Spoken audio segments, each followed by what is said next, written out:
Good evening, viewers, and welcome to the news. First, let us take a look at the headlines. Meghalaya celebrates International Women's Day with a strong message. Bharatiya Janata Party celebrates International Women's Day, urges women to avail PM schemes. International Women's Day celebrated in Ampati and Tura. Staff nurses, ANMs, PWD members and SSG representatives honored. And Voice of the People Party commits to clean politics and expansion across Meghalaya. The news in detail. Social Welfare Minister Paul Lyngdoh emphasized the need for sensitization about women's rights to birth spacing to prevent health issues and stunted growth in children. Speaking at the International Women's Day event, Lyngdoh expressed hope that women will proactively pursue gender equality and safety. Meghalaya has made significant strides in empowering women, having already achieved the goal of Beti Bachao. The state aims to further empower women, with Minister of Health and Family Welfare Dr. Ampareen Lyngdoh confident that women will contribute to the state goals of a $10 billion economy.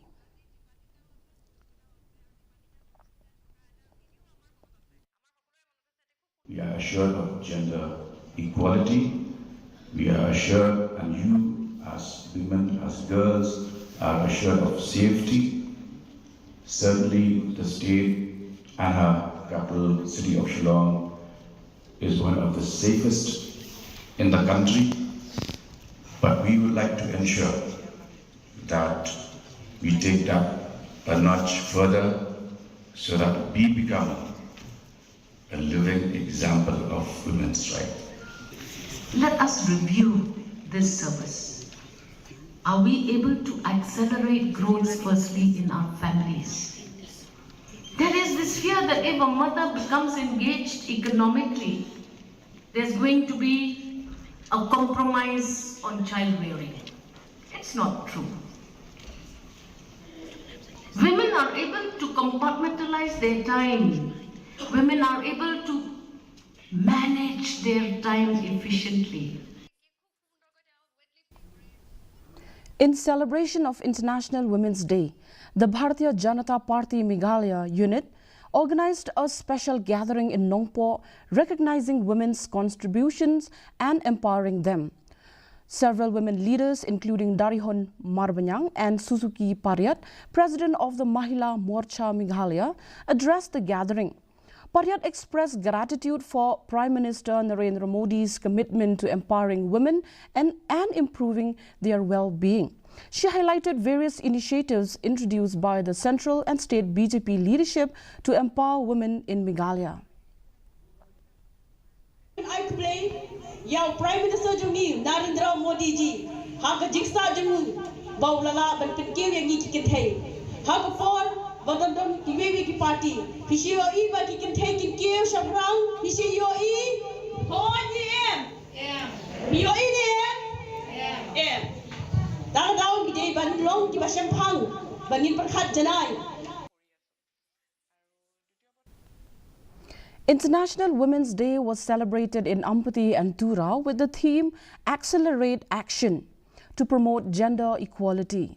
In Tura, Don Bosco College organized a celebration featuring retired IAS Maria Helena K. Marak and MCS Rixie R. Marak as guests.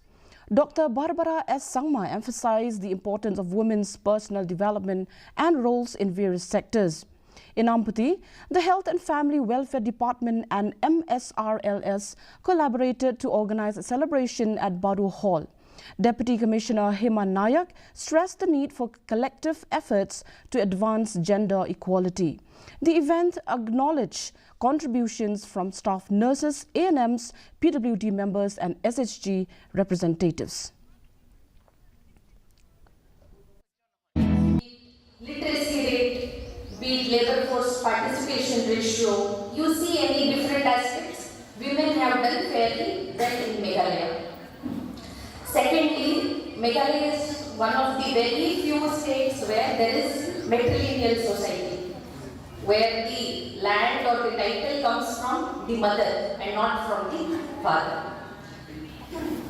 And we have done very well. We have achieved, especially in terms of education, health, and all the social indicators. In a significant statement, Voice of the People Party Chief Arden Basayomoy emphasized that the party represents the entire state, not just a specific community or region.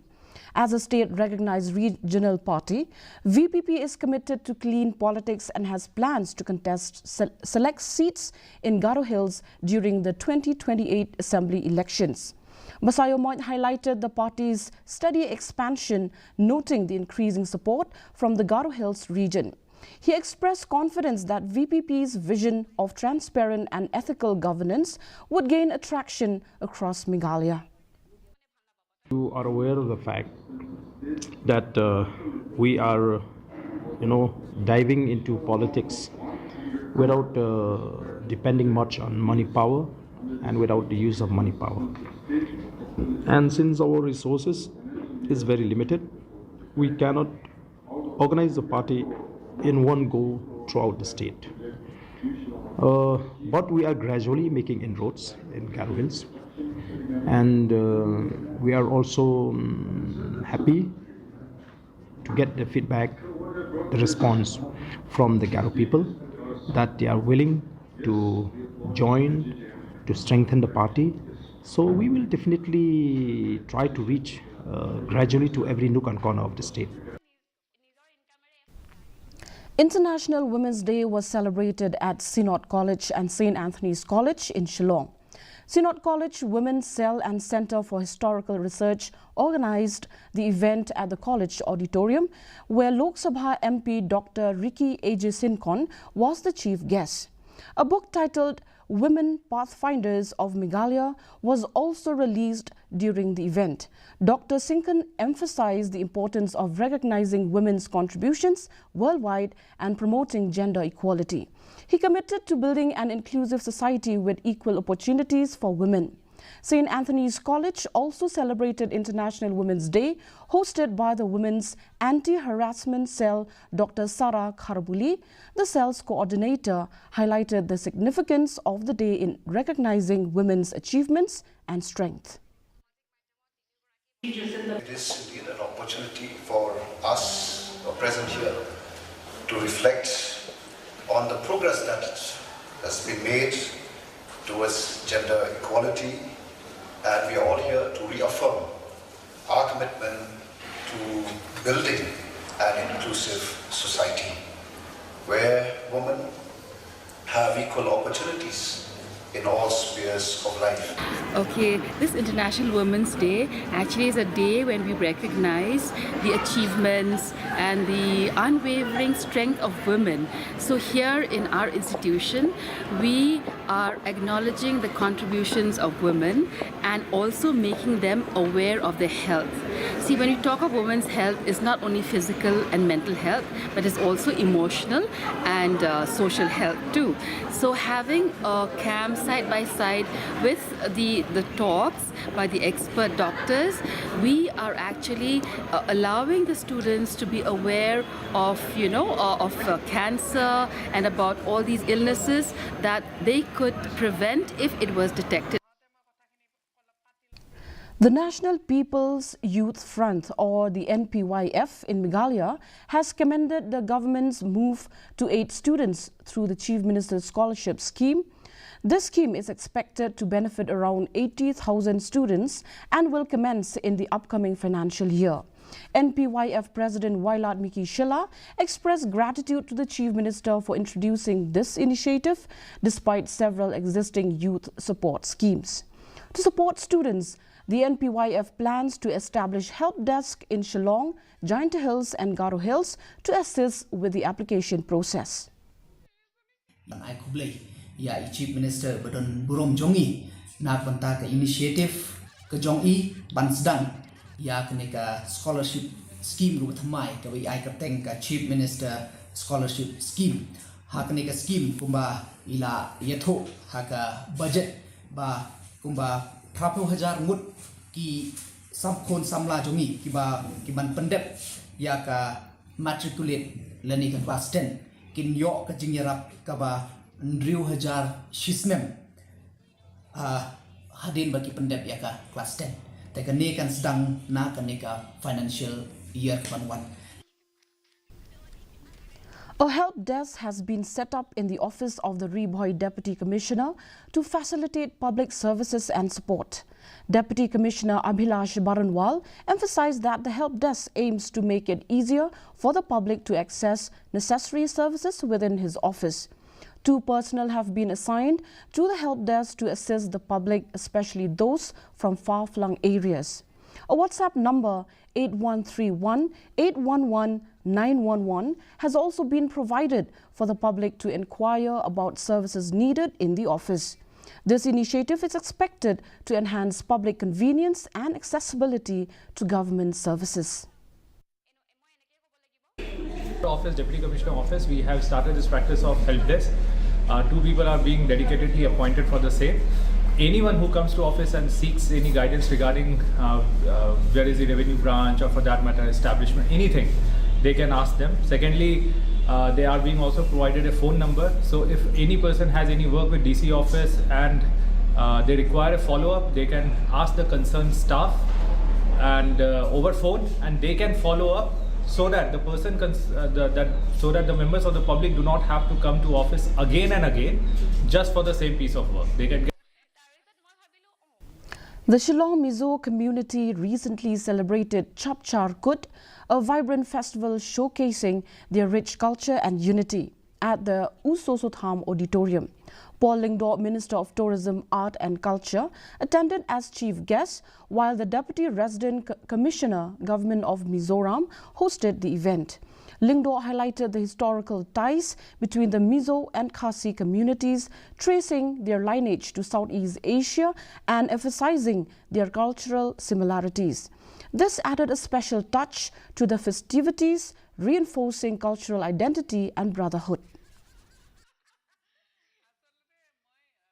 Of Opposition, Dr. Mukul Sangma has moved a resolution in the Meghalaya Assembly advocating for Tura to be designated as the state's winter capital. This development comes after the Garolan State Movement Committee and the Achik State People's Front urged Chief Minister Conrad K. Sangma to consider Tura for this role in February. Here is a report. Dr. Sangma argued that if cabinet meetings can be held in various parts of the state, designating Tura as the winter capital should not be a challenge. Chief Minister Conrad K. Sangma responded by announcing the formation of a dedicated committee to evaluate the long-standing demands for making Tura the winter capital. Comprising of the 5 districts of Garo Hills generated the felt need of creation of winter capital at Tura, for ensuring equitable and inclusive development of the region as a whole, which is in sync with the dreams and desires of our founder leaders of the state, with a shared objective of creating a sense of oneness among our 3 major tribes of the state. Residents of Tura are largely in favor of the proposal, citing the benefits of smooth government functioning and business operations during periods of severe weather condition in Shillong, the primary capital of city. The committee evaluation and recommendations will be crucial in determining the outcome of this proposal. During the winter time, Tura has a moderate climate. It's not too cold, so the government can run and the government can work properly in a proper manner. Winter capital होने से तो Tura में थोड़ा develop आ जाएगा क्योंकि अभी winter capital Tura को इजाज़त है. Place is not that crowded, and there is going to be more development in future for that. Can ensure that everything is going smoothly without the interruption of winter season. Develop के लिए बनाना चाहिए. ये Tura का नाम नहीं है ना, अभी तो ध्यान रखेगा develop के लिए. और road भी बड़ा होगा. Bureau Report, DD News, Meghalaya. And now for the weather report. First, let's take a look at the weather report in Tura. The minimum temperature was recorded at 16 degrees Celsius and the maximum temperature at 31 degrees Celsius. The relative humidity is 82%. Moving on to Shillong, the minimum temperature was 8.4 degrees Celsius and the maximum temperature was 19.9 degrees Celsius. The relative humidity is 43%. Meanwhile, in July, the minimum temperature was recorded at 10 degrees Celsius and the maximum temperature at 21 degrees Celsius. The relative humidity is 68%. And the forecast in Tura, Juai and Shillong indicate that dry weather is likely to occur at most places. And now, before you wind up, a quick look at the headlines once again. Meghalaya celebrates International Women's Day with a strong message. Bharatiya Janata Party celebrates International Women's Day, urges women to avail PM schemes. International Women's Day celebrated in Ampati and Tura. Staff nurses, ANMs, PWD members and SSG representatives honored. And Voice of the People Party commits to clean politics and expansion across Meghalaya. Well, viewers, that's all we have for you in today's edition of the news. Until we meet again, thank you for watching and good night.